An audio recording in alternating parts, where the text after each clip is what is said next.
This is Case Closed, crime stories from the golden age of radio.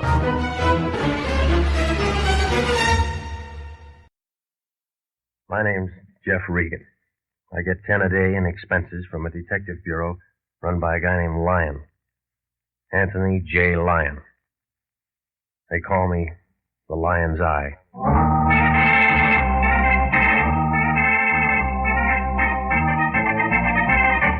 With Jack Webb as Jeff Regan, Investigator, stand by for hard-boiled action and mystery and thrilling adventure in tonight's story of Cain and Abel and the Santa Maria.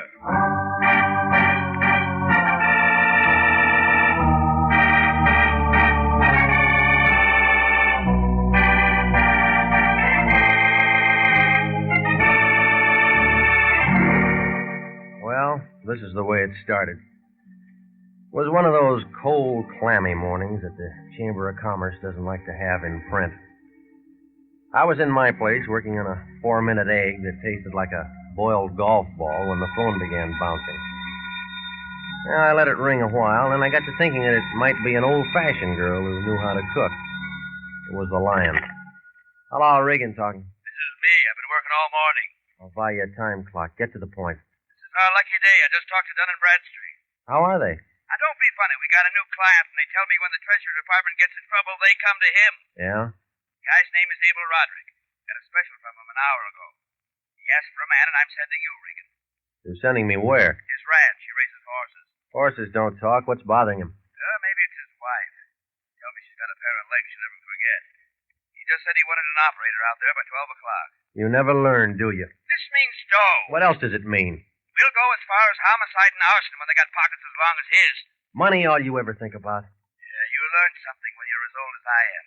That's all there is to think about. Well, then get yourself another boy and start teaching him. I don't learn easy. Now, just a minute. That's no attitude. Taking somebody's check before you know who's who and what's what means trouble. Jeffrey, please. You misunderstand me. I wouldn't jeopardize your bond or the good reputation of International by accepting an unreliable client. Look, last week that guy had a record longer than a roll of ticker tape. I've been with Harry Presidio all morning. He knows Abel Roderick. Yeah? He's the grandson of Gallant Roderick. Name used to be Rodriguez. One of our finest old California families. Jeffrey, he's a gentleman like yourself. Oh, that's nice. He needs our assistance. Well? All right, where is it? In and route between here and Santa Ana. Take Firestone. Yeah? Now, you run out there and see what Mr. Roderick wants. And, Jeffrey. I know. Call me, Jeffrey. Call me if you run into any trouble.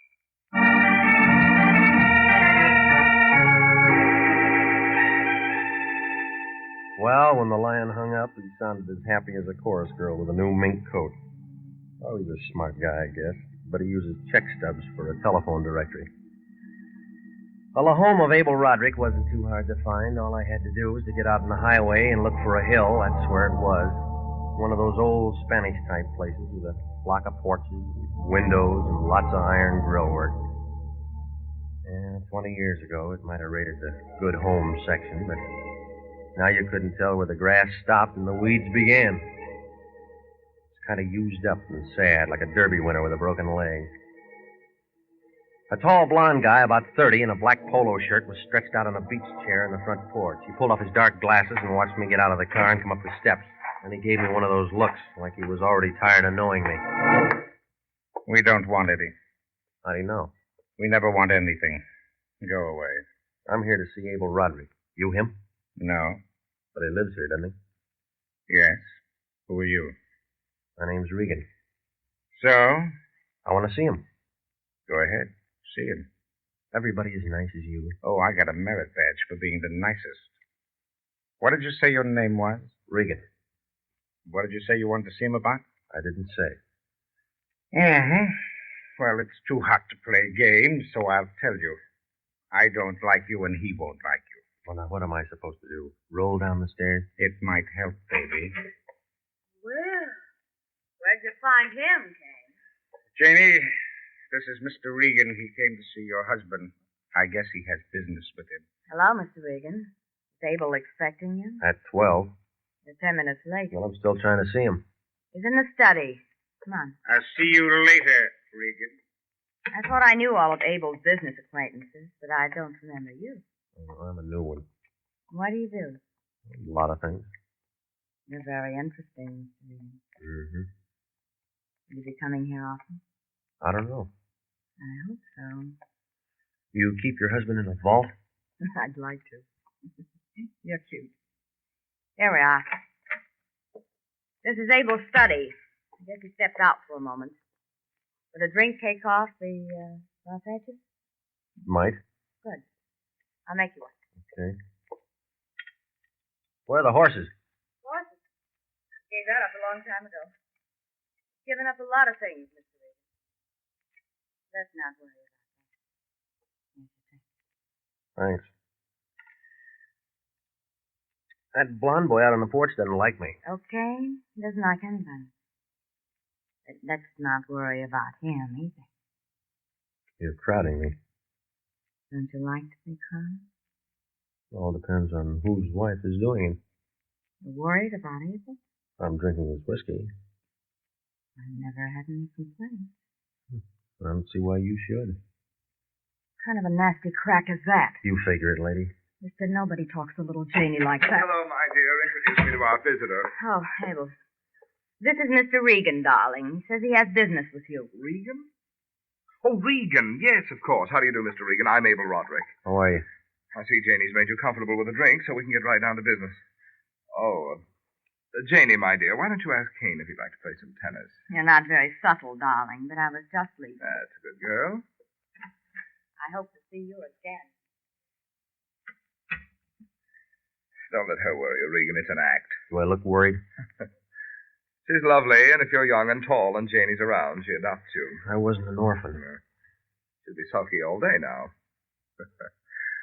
Well, thanks for coming out. I hope you can help me. Well, so far, I don't even know who's on the team.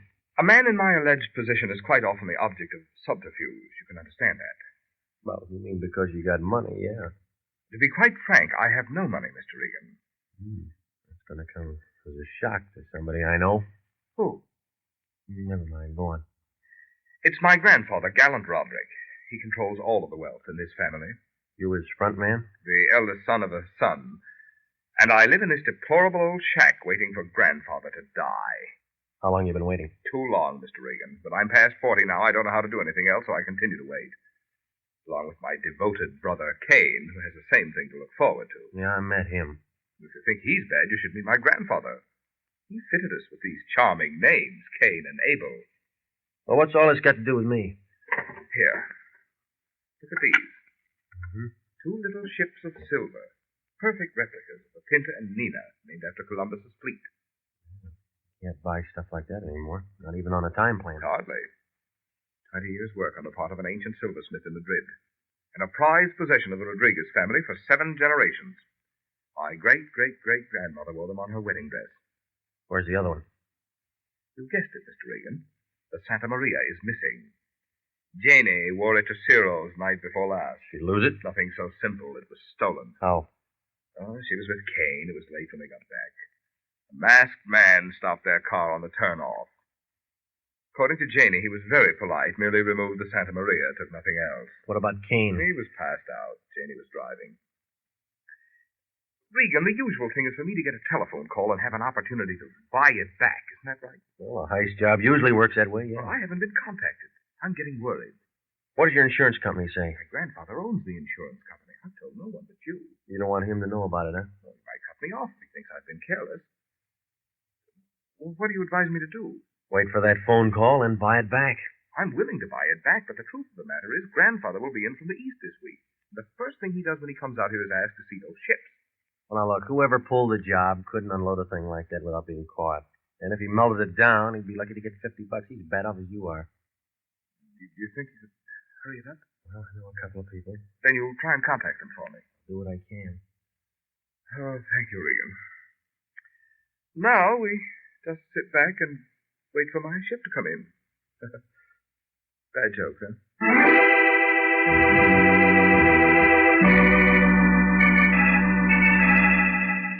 I left him sitting there in that big room. He looked about as happy as a St. Bernard with a stomachache. Well, he'd have probably felt worse if he'd have been outside on the porch. Janie was there with his brother, only they didn't hear me. Well, maybe they were just checking each other for broken ribs. I didn't bother to ask. Out on the highway, about a mile from the place, a 49 Nash picked me up. I turned off a couple of times on those little roads to make sure, but he stuck with me.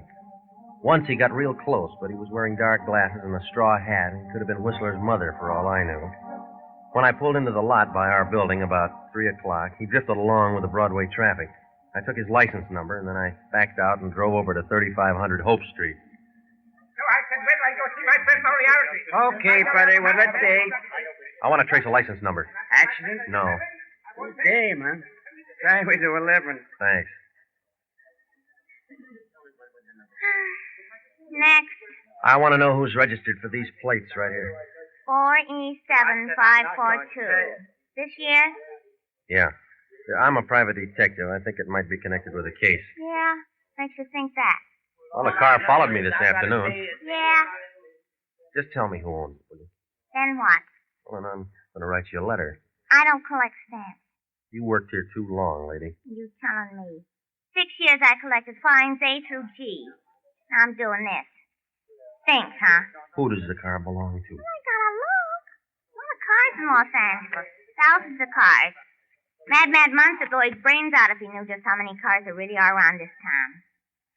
Oh, Ruby DeRoy knows, mister, and don't you forget it. 4E7542 belongs to a guy named Richard I. Chambers. Address? Hotel DeSoto.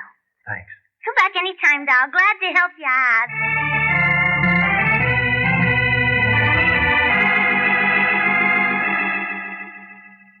The name Richard I. Chambers meant about as much to me as a shipload of stale bread, but it didn't take 20/20 vision to see that there was a connection. And the whole thing was phony. It was like cutting your leg off to cure your bunions. Well, I went back to the office and checked with the Lion. Okay, Regan, give it to me. It's a heist, one of the family heirlooms. Darn neat. When was it lifted? 2 nights ago. Any contacts yet? No, none. That's why it's screwy. What do you mean, screwy? Well, it was a little silver ship called the Santa Maria. Now, they'd have to sell it back to Roderick or go on relief. Where does that leave us? With another bum case. Now, don't say a thing like that. Well, your dope on Roderick was secondhand. Tell me. His grandfather keeps the keys. How do you know? Roderick said so. You shouldn't let out family secrets. Now, you let me worry about that. Just find his little shit. Yeah. Guy called a half hour ago, left the number for you. Chambers? Yeah, who told you? You did. I want you to phone him. Never mind, skip that. I know where to get him. Things began to move. That meant that all the cards were out and somebody was asking for bets. Over at the DeSoto Hotel, the clerk told me that 305 belonged to Chambers. He was a little guy, about a head shorter than Margaret O'Brien. He shoved 3 inches of nose out at me through a crack in the door. When I left word for you to phone. You, Chambers? I was having a beauty nap. Come back in an hour, will you you? need it. Look out! Hey, what is this? Oh, tough guy, yeah? All right, you're tough. I think you're a bum. All right, simmer down, Junior. You'll never make Eagle Scout. Oh, you're so good. I gotta take that from you, huh? We're going to talk. What makes you think so? Everybody's grown up now. Dickie Chambers talks when he feels like talking. All right, Squirt, have it your way. Hey, that kind of stuff ain't going to get you nothing, Regan. Your weight's up, Dickie. You got a different job now. I said you're a bum. You tell me today. Ask your mother. What you want me to phone about? Wrong track, gumshoe. The 2-buck window's downstairs. You're in this somewhere, and I want to know where. Through being tough, Regan? No. I'll let the boys in the personnel division handle you. What do you mean? That shiv on your dress is about an inch too long to be legal. Call him. See where it gets you. Send you a nickel later. Okay, I'll open. Just that I don't like to get shoved around, that's all. Why didn't you figure that before you got tangled up?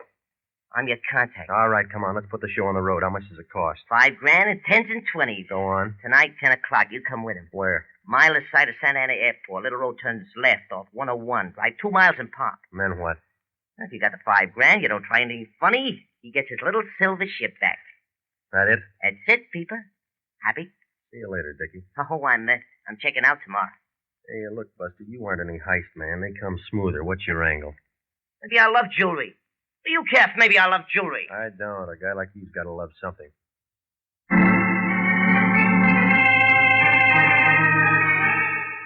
I called Roderick and told him what I'd found out. He sounded relieved, like he'd been underwater for a long time or just coming up for air. He said he'd get the cash, and I made arrangements to meet him at his place later on. Then I called the Lion and told him. After that, I stopped off at a place on Wilshire, and I ran up a tab watching a skinny guy trying to make a piano sound like a symphony orchestra. Well, I had some steak and potatoes, and then I drove back out to Roderick's place. It was about 9 o'clock when I got there. The same people were on the front porch doing the same thing. I remembered what the lion had said about those legs of hers.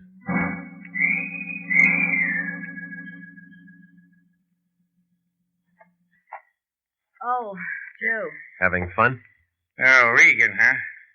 I thought I told you we didn't want any. That was 8 hours ago. We still don't want any. I'm still here to see your brother. More business? Something like that.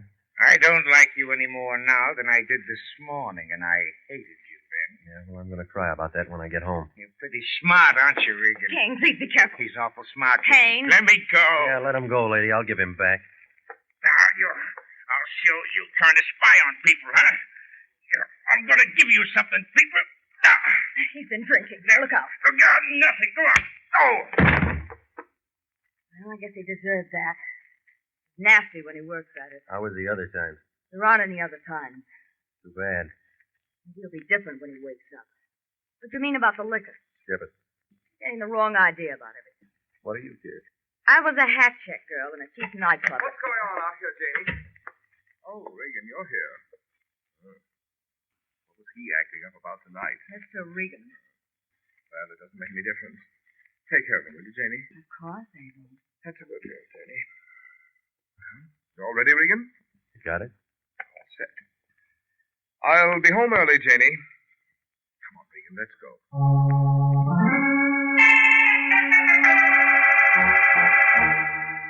Well, we climbed in my car. We drove to the place Dickie Chambers told me about. It wasn't hard to find. It was a flat dirt road to the edge of the airport. We clicked off 2 miles on the speedometer, and we switched off our lights and parked. It was dark and quiet there, like the inside of an empty barrel.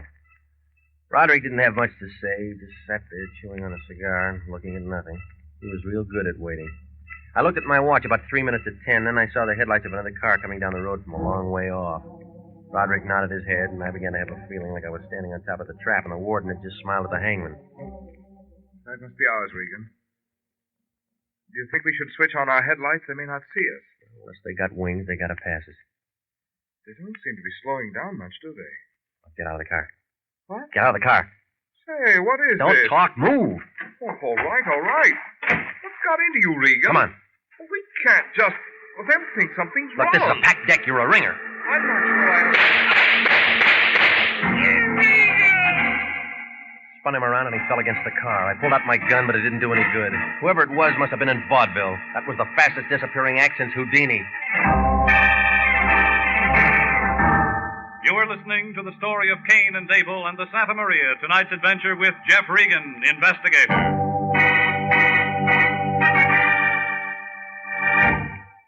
If you are a graduate nurse between the ages of 21 and 45, you may be eligible for a commission in the Regular Officers Reserve Army Nurse Corps.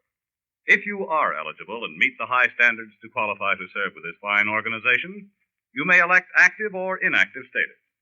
In addition to this privilege, they also have the opportunity to take advantage of special training courses. So if you believe that you qualify for a commission in the Army Nurse Corps Reserve, apply now to the Adjutant General's Office, Washington, D.C. That's the Adjutant General, Washington, D.C. And now, back to the story of Cain and Abel and the Santa Maria and Jeff Regan, Investigator.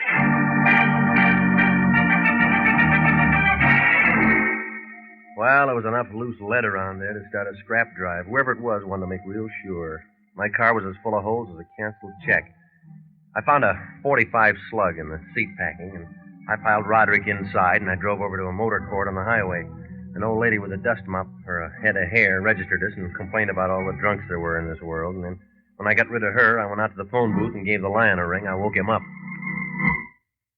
11 o'clock at night. What do you want? I'm in a jam. You're always in a jam. Tell me about it in the morning. Look, I'm giving it to you right now. You drunk? I've been with your client trying to get that ship back. How'd you do? I got lead instead of silver. What do you mean by that? Somebody doesn't like Roderick. Who is it? I don't know. We got there for the buyback and somebody opened up. They can't do that. Well, they did. Where's Roderick now? With me. Get a doctor and come on over. What? He got in the way when they started the 4th of July. Well, take him to a hospital. Now, look, Fatso, he isn't hurt bad, but he needs help. You're always talking about money, now here's your chance to make some. Yeah? He'll give you a bonus if you keep him out of the papers. I'll be there in half an hour.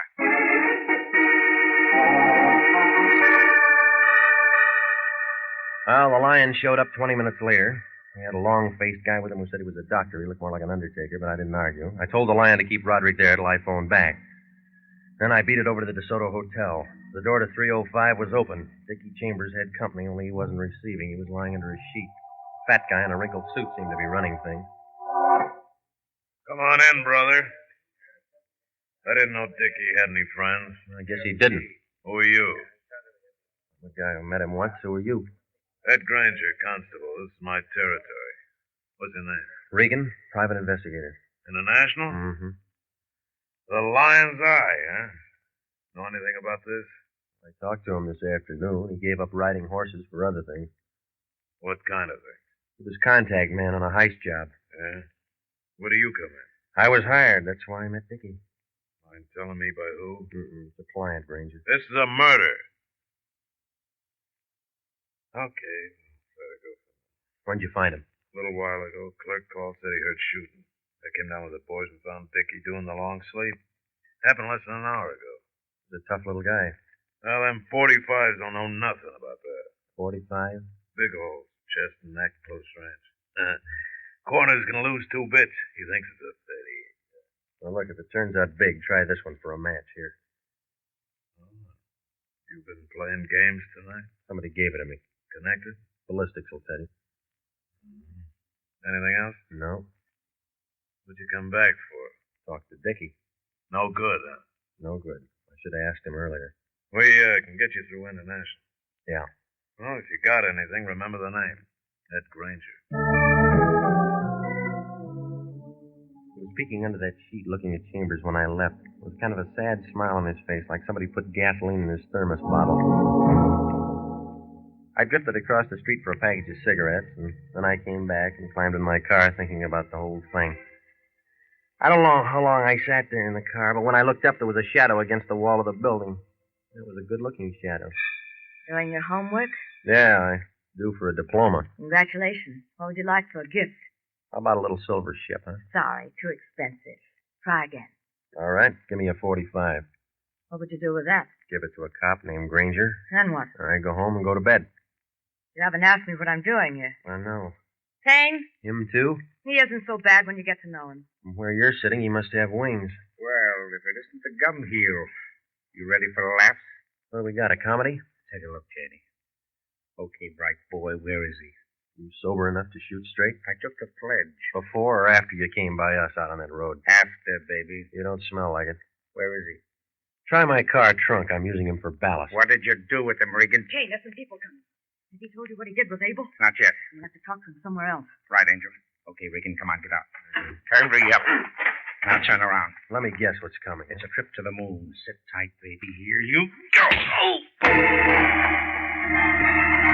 I settled down to having a headache. Then the headache went someplace, and I had nothing. Oh, it was a nice play. Everybody was a quarterback, and everybody had the ball. I looked as good as a fat girl in a French bathing suit. It was some time later, maybe 10 years. I had a mouthful of brandy, and my throat was burning like an oil stacker. We were in Roderick's place. He was standing over me, holding a bottle in one hand and a 45 in the other. Coming around. Gotta work fast. Don't worry, he'll talk. Feeling better, baby? Well, you're gonna feel worse. Now sit up, baby. Come on, it's time to talk. Now, wait a minute, Cain. Wait. Let me ask you. We're all alone here. No one's going to disturb us. We'll find out anyhow. Why don't you tell us what you did with him? I get a short memory. I forget things. It's a shame to let Cain do this to you. I think you're pretty. Might not be able to stop him once he gets started. It's your idea, lady. I'm along for the view. Iron men went out with short skirts, but I guess you don't know it yet. You look tough, brother, but you bruise easy. You're already wearing striped pants. You mangled it when you tagged me tonight. Think so? Tell me how. All right. No one knew I was a detective but your brother. That meant you hired Dickie Chambers to find out. So you know it. So what? So you bumped Dickie when you thought it was finished.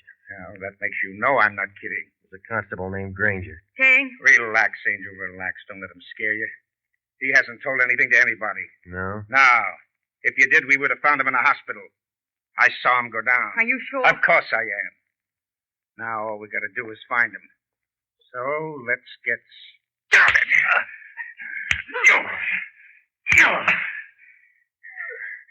Well, you talk now, huh? No? It's going to get worse, baby. You might have to write it later. You got hold of a bad label. Stop it. Now, stop it. This isn't getting us anything. Oh, yeah, but I'm having fun. No, kill him. Let go of my Listen to arm. me. Now, we need him. We've got to find him in the car with Abel. It's ruined if you kill him. I That way. said let go. Ah! Ah. Where were we, baby? I said to stop it. Huh? Stand away from him. Are you crazy or something? It would work fine if you could think. But you can't think. You're no good to me anymore. Janie. Ah! Ah!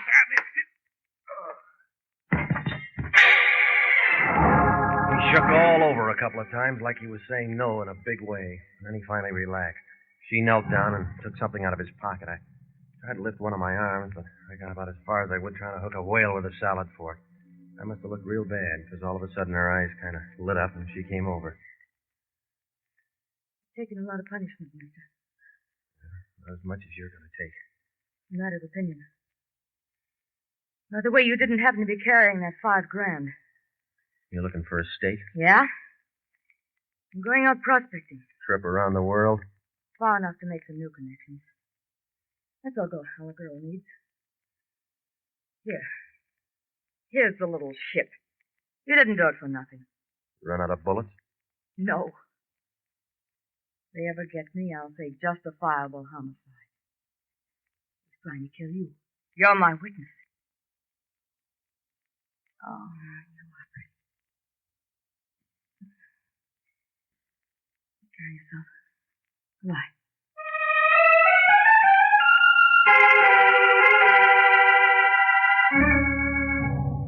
Take care of yourself. Goodbye.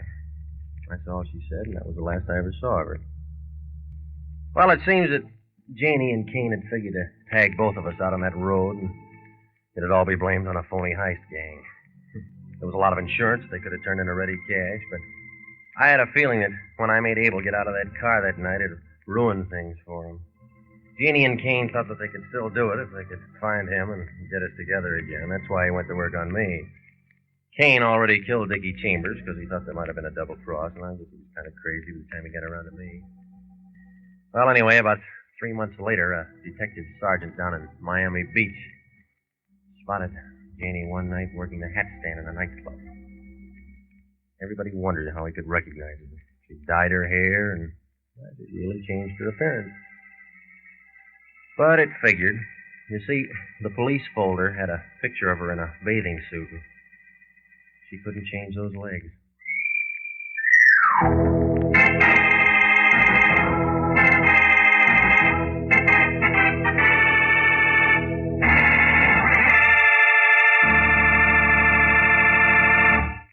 Jack Webb is featured as Jeff Regan, with Wilms Herbert as Anthony J. Lyon.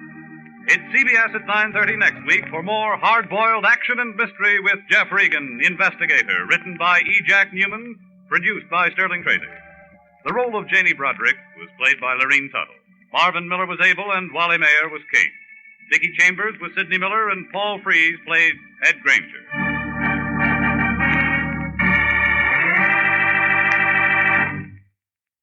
Are you a graduate registered nurse? Do you know someone who is? Then please listen carefully to this important message from the Adjutant General's Office, Washington, D.C. 29,000 nurses are needed to join the new Army Nurse Corps Reserve. For the first time in history, qualified nurses are given the opportunity of receiving a commission in the regular Army Reserve. All nurses who receive reserve commissions will benefit from the opportunity for specialized training offered to them by the Army. Don't wait. If you're a registered graduate nurse between the ages of 21 and 45, drop a card for complete information to the Adjutant General, Washington, D.C.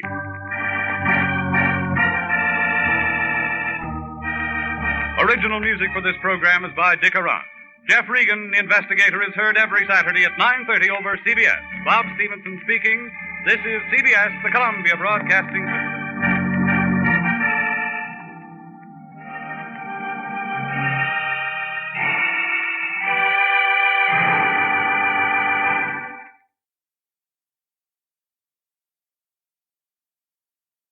The Equitable Life Assurance Society presents This is Your FBI.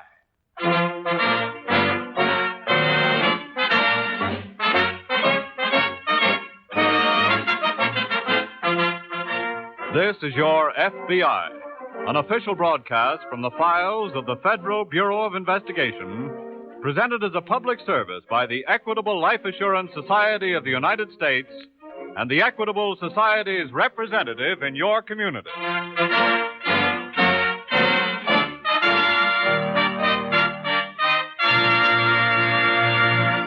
We exceedingly regret that due to unforeseen circumstances, Mr. Thomas I. Parkinson, President of the Equitable Life Assurance Society of the United States, will not be able to address you on the subject of inflation on tonight's program as has been announced. Mr. Parkinson will, however, speak on this subject over this same network at a later date.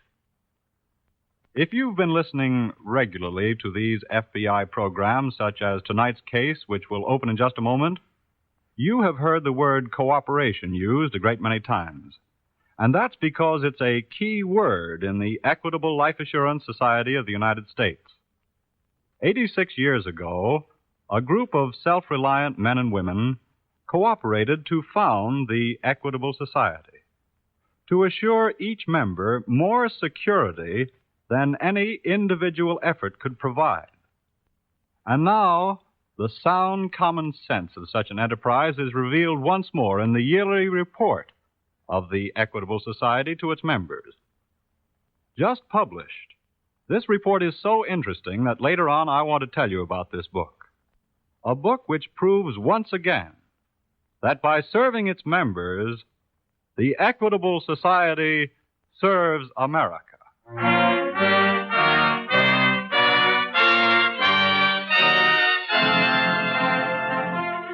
Tonight's FBI file, The Wasteland Hideout.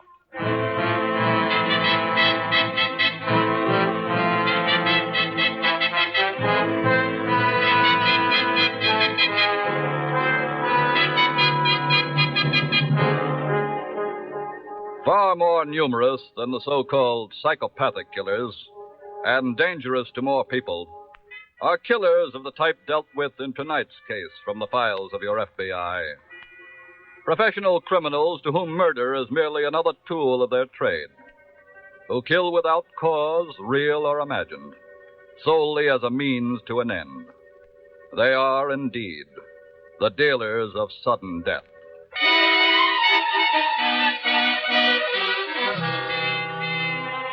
In a small cabin somewhere deep inside the blackness of the Bitterroot timber country, separating Idaho and Montana, a man sits before a rough table in the yellow glow of a lantern, clenching his left arm from which blood oozes. Eddie. Eddie. Yes? Hurry up with that pan of water, will you? Right with you. I wish you'd let me heat this stuff first, Rocky. I don't want no fires. Well, it's night outside. Who's going to see? Look, you can see smoke against the sky at night. I don't want no forest ranger getting hep that anyone's here. Oh. Now clean off this arm and get some bandage on it. Are you sure the slug ain't still in there? I told you it went clean through. Oh. Well, just hold still then. How long you had this hideout? I picked it up 5 years ago. It sure is buried away. That's why I nailed it.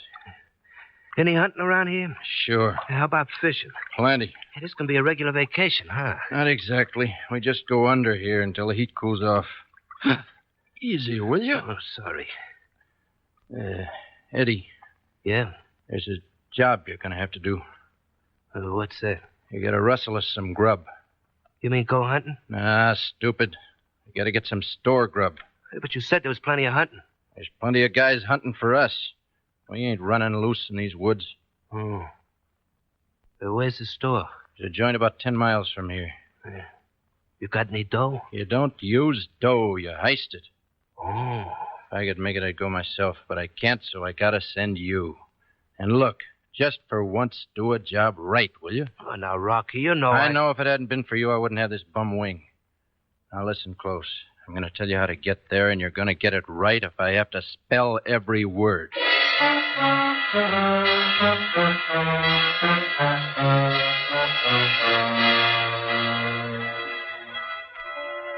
Pop Culwell's combination filling station and grocery store on the highway through the Bitterroot country is not too heavily patronized, but enough to keep him going. and the radio on the counter is enough to keep him company. Pop is sitting on a box in his store reading a paper and listening to a musical program out of Spokane. Then suddenly... We interrupt this program of music, ladies and gentlemen, to bring you a special police bulletin. Well, what's All motorists and persons living on highways in the area comprising southeast Washington, northern Idaho, and southwest Montana are warned to be on the alert for two men who escaped from the federal penitentiary this afternoon after killing a guard. Well, what do If you you know? should see them, go to the nearest phone and call the police or the FBI. Under no circumstances, engage them in conversation. They will kill without provocation. Honor is Here are their descriptions. Edward Corning, age 35, 5 feet Turn it off, 6 mister. inches tall, Turn it off. weighs 100... Where'd you come from? I just walked in. You're one of them fellas That's that just... right. What you want here? Groceries, a big stack of them. And I need a car, too. Well, you ain't getting neither one. Oh, no, you don't. Jerk. Hey, Pop! Pop, I gotta get my girl home and... Hey, mister, where's Pop? Maybe I can take care of what you want. I gotta talk to Pop. I gotta get some gas on the cuff. Where is he? Don't come back here. Oh, it's okay. I always... Oh, gee. I told you not to come back here. What happened to him? He had an accident. His head's bleeding. Leave him alone. You did this to him. Dick, are you going to take... Don't come in here, Midge. What's wrong, Dick? Stay back. Don't come in. Come on, Midge. Let's get back in the car. Wait a minute. You're going to stay here and give me a hand. Now, look, the mister. son's giving the orders. Oh. You're going to help me load some groceries. Then we'll all get in the car.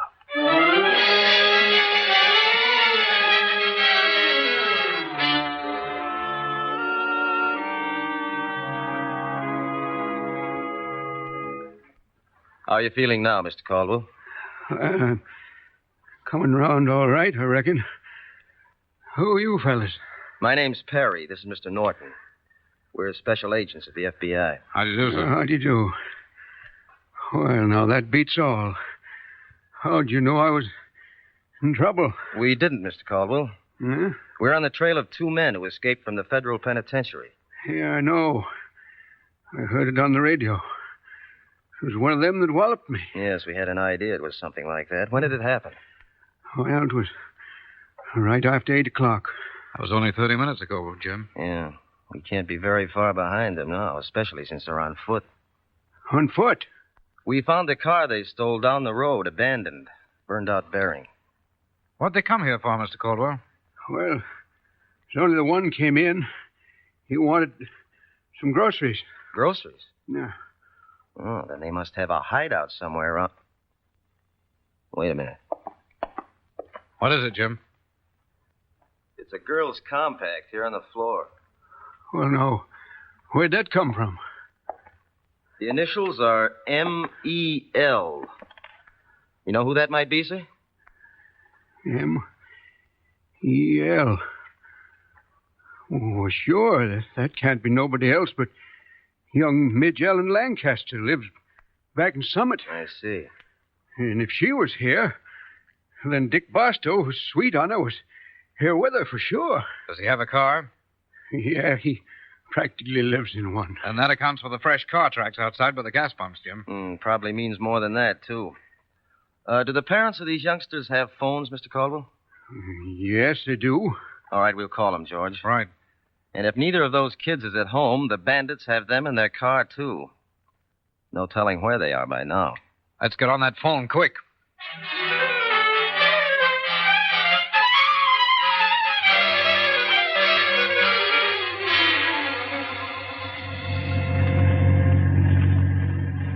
I got slower going back. We don't want to miss that turn-off trail into the woods again, you hear? I hear you. Oh, Dick. If we'd only started for home before dark like I promised Mother, this wouldn't have happened to us. I know. It's all my fault. Oh, I didn't mean it that way. Yeah, but it's true. Hey, look, pay attention to your driving, will you? Dick, Mother and Daddy will be out of their minds. Don't worry about them. They're okay. It's us I'm thinking about. Especially you. Oh, Dick. What'll we do? I know what we'll do. Hey, what are you stopping for? Look, mister, I don't know what you're planning to do with us, but whatever it is, I'm not letting my girl in for it. You better start the car going again. I'm not driving another foot. I'm not taking... Hey. Oh! Shut up, both of you. Now, let's move. And like I said, go slow so we don't miss the turnoff trail to the woods again.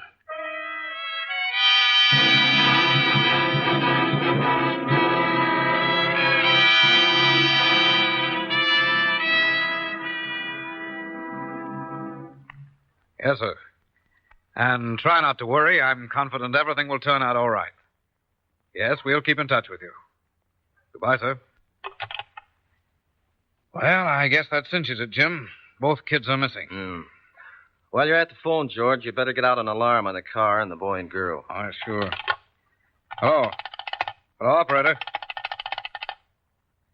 Get me the FBI office in Spokane right away, please. Yeah, that's right. I'll hold on. Say, George. Yeah? Those car tracks outside turn around going out of the drive and head east.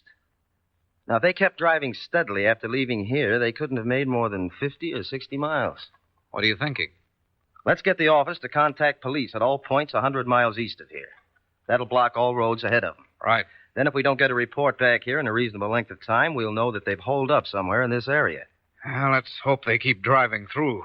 Well, if they take to the tall timber, that'll be rugged hunting. Yeah, wait. I think I've got the office. Hello? Hello? This is George Norton. Get out an alarm right away on this car. Black Ford sedan.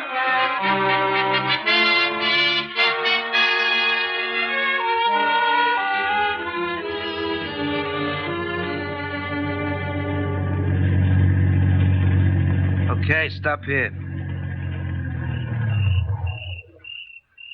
Get out, both of you. Come on, Midge. We have to do what he says. Dick, I'm scared. Just hold my hand. Walk ahead of me. Head for the cabin. Come on, get moving. Dick, what are we going to do? We'll get out of this some way. Don't worry. I hope you're right. Yeah, this is it. All right, inside you kids. Eddie, what is this? Oh, hiya, Rocky. Hey, did you think I was never coming back? Who are these kids? They brung me here. What? I used their car. Oh, you I had to, Rocky. Why? Well, they come in the store right after I slugged them. Slugged who? The grocery guy. Oh. Well, you sent me for groceries, didn't you? Look, mister. Shut up. I won't shut up. We want to go home. Eddie, this puts us in a real jam. Well, I couldn't help it, Rocky. Anybody see you take those kids? Anybody tell you? No. Are you sure? Yeah, there wasn't anybody in the joint but the grocery guy. Look, what else could I do? You could drop dead. And, sister, cut out the crying. Not till you let us out of here. That ain't gonna happen, sweetheart. What do you mean by that? You're staying here, Junior. No. Shut up. Why, you dirty... Easy, Junior. Oh, no, I'm gonna... Hey. Dick. Oh, Dick. Hey, let's eat something, Rocky. I'm hungry.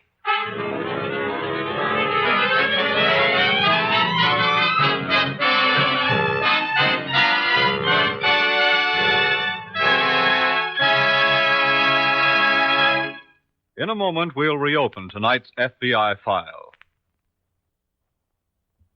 Meanwhile, let's open another important record. This week at the Equitable Society, the advertising manager handed me an attractive little book. Here, he said, you might like to look this over. It's our annual report for 1945. Well, I expected to see the usual columns of dry figures.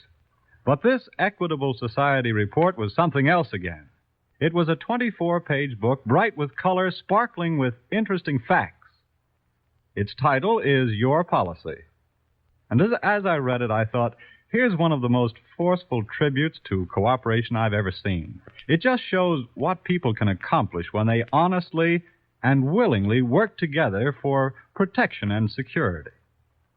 Of course, this book, Your Policy, will be mailed automatically to members of the Equitable Society. But let me give all of you listening tonight some of its highlights.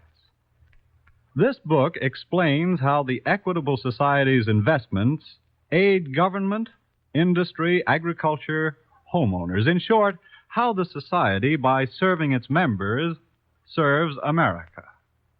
The book tells about the $238 million that the Equitable Society paid out in 1945, paid to widows and children, paid on endowments, paid in annuities, paid in dividends to millions of members.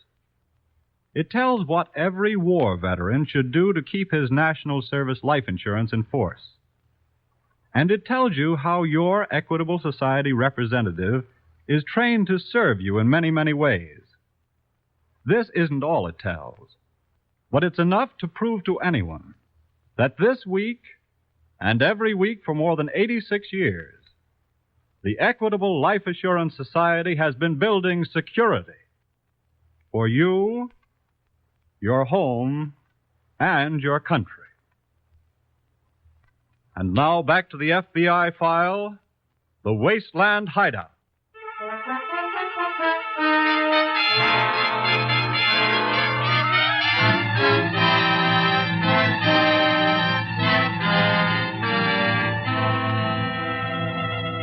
When fugitive criminals keep on the move, they're in the open, and their capture is largely just a matter of keeping on their trail until they can be overtaken. But when they go underground, when they hole up in some unknown hideout, the job of capture is not so simple. And if, as in tonight's case, the unknown hideout be somewhere inside several million acres of mountains and timber, the job may present a staggering handicap.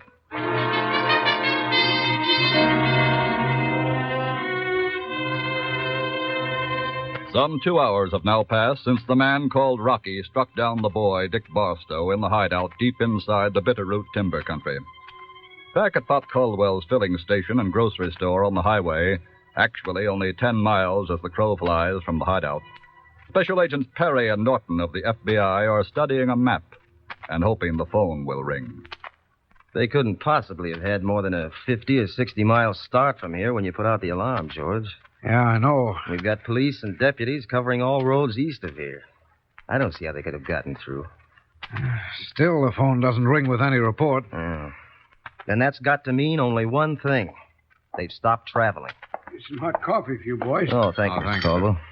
Take milk and sugar in it? No, not for me. Oh, thanks. Say, Jim, if they've taken to the tall timber, what do we do now? Well, I'm afraid there's not a great deal we can do tonight. We stand a much better chance in daylight of finding some trace of where they might have turned off. And let's be up at the crack of dawn and get at it. Right. You know something, boys? What's that? It'd be mighty funny if them convicts wasn't much more than spitting distance from here.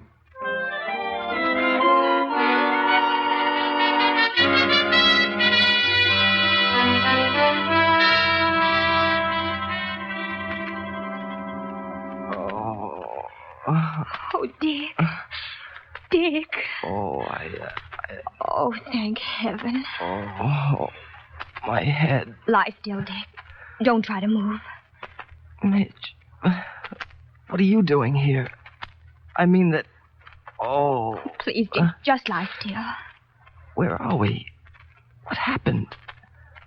Don't you remember? Remember? Remember what? Never mind. Don't try to think. I'm just so happy that you're alive. I thought that horrible man had killed you. Killed me? What are you talking... Hey, wait a minute. I remember now. He slapped me and you started to fight him. And he slugged me? Yes. How long have I been out? All night. What? Look outside. It's daylight. Are we still in the cabin? Yes. Where are those men? They went outside a few minutes ago. Hey, then maybe we can get out of here. No, please. They're just down by the car. I can see them through the window. Oh. Dick, Yeah? I don't think we're ever going to get out. What do you mean? I heard them talk. They're escaped convicts. They killed a guard and then got away. They're very desperate men. Pop probably got killed, too. Yes. Dick, Yeah? if that's how it's going to be, they may kill us, too. And, well, there's something I want you to know. Yeah? Remember the night at the school dance? You asked me something? Yeah. About us getting married someday? Uh-huh. I didn't know the answer then. But I do now. Thanks, Midge. Oh, Dick. Don't, Midge. Don't cry, please. If we're going to have to die, then... Hey, wait a minute. Maybe we aren't going to have to die. What? Let me get up. What are you going to do? I've got an idea. If those men only stay out of here long enough, it might work.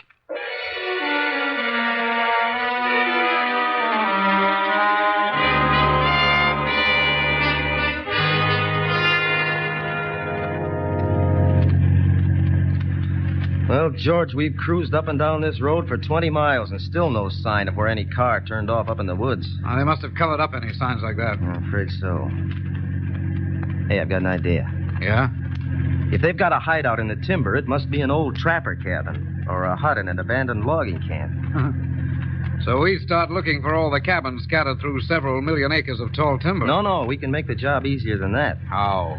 There's a forest ranger lookout up in there, and he's probably got every cabin spotted on a map. Say, you're right. Let's go see him right now.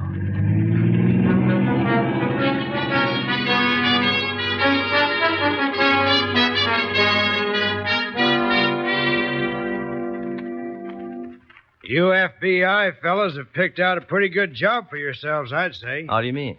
Reducing the area where the killers are likely to be hiding, even to that smallest circle. Yeah? I'd say there are probably 30 or 40 cabins sprinkled around in that area. Well, I realize it's a lot of legwork, but it's got to be done. And one of them might be the one we want. Okay. Here's your map with the cabins spotted on it. Good. And I'll get a guide for you, and that'll save time and... Look. Where? On that ridge, right over there to the east. Mm-hmm. It's smoke from a cabin. I saw it just before you fellas drove up. Yeah, but look at it now. What about it, George? Somebody's doing something with that smoke. What? Yeah. Looks like somebody was trying to signal with it. Yeah. Say, where is that on the map? I can locate it in a second on the fire finder here. Good. Jim, if that smoke is coming from a cabin in the circle we laid out, it'll be the first one we go to. And in a big hurry, too.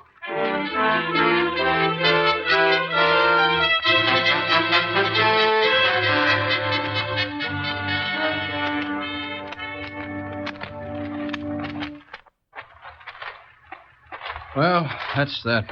Why'd you drive the car way under them trees, Rocky? So nobody could spot it. Nobody could see it where it was. From the air, they could. That car's red hot. They'll use planes or anything to find it. Oh. Hey, Rock. Yeah? Did you start a fire this morning? What are you talking about? Look. There's smoke coming out of the chimney in the cabin. What? Hey, see it? Come on. Hey, what's the matter? The kid started that. Oh, I thought... Shut up and hurry. Put that fire out, kid. It's too late now, mister. Give me that bucket of water, Eddie. Right. Hey,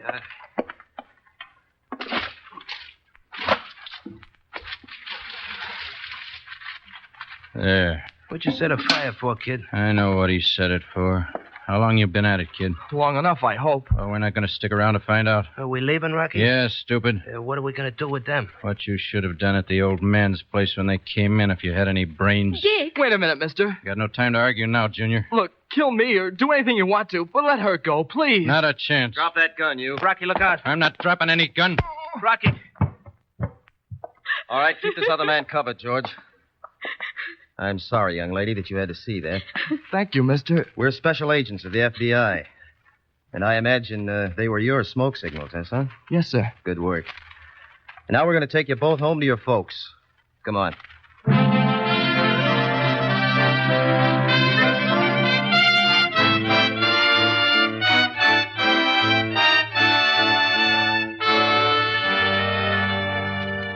Rocky and his accomplice in crime were tried for the murder of the prison guard.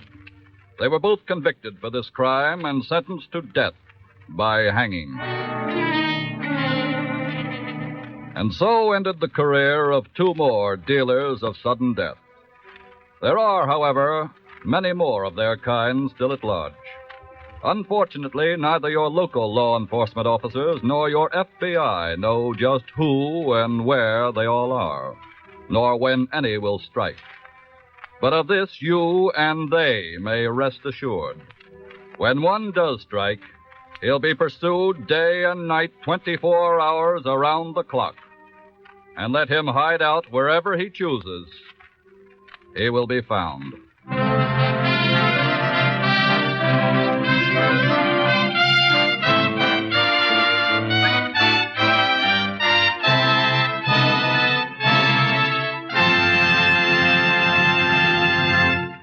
In next week's exciting program, which we'll tell you about in just a moment, This Is Your FBI, will present new evidence to prove how well the FBI guards national security.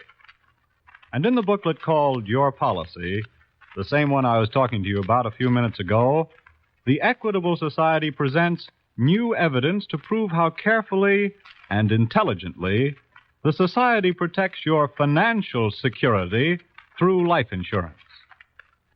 If you're not already a member of the Equitable Life Assurance Society, ask the Equitable Society representative in your community for a free copy of this booklet. It's so interesting, so easy to read. Get a copy from your Equitable Society representative, a neighbor whom you ought to know anyway, for like your FBI, he is constantly working for the protection of you, your home, and your country.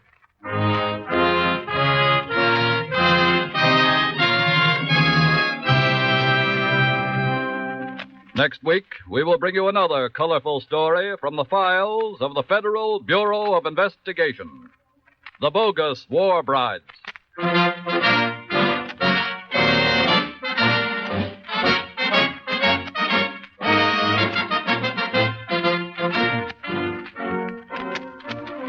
We exceedingly regret that due to unforeseen circumstances, Mr. Thomas I. Parkinson, President of the Equitable Life Assurance Society of the United States, was not able to address you on the subject of inflation on tonight's program as had been announced. Mr. Parkinson will, however, speak on this subject over this same network at a later date. The incidents used in tonight's Equitable Life Assurance Society's broadcast are adapted from the files of the Federal Bureau of Investigation. However, all names used are fictitious, and any similarity thereof to the names of persons living or dead is accidental. Tonight, the music was under the direction of Frederick Steiner, the author was Frank Ferries, and your narrator was Dean Carlton.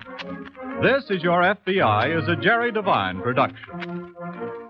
Now, this is Carl Frank speaking for the Equitable Life Assurance Society of the United States and the Equitable Society's representative in your community, and inviting you to tune in again next week at this same time when the Equitable Life Assurance Society of the United States will bring you another colorful story from the files of the Federal Bureau of Investigation.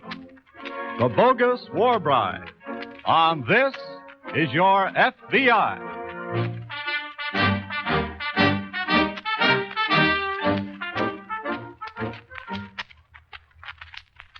This is ABC, the American Broadcasting Company.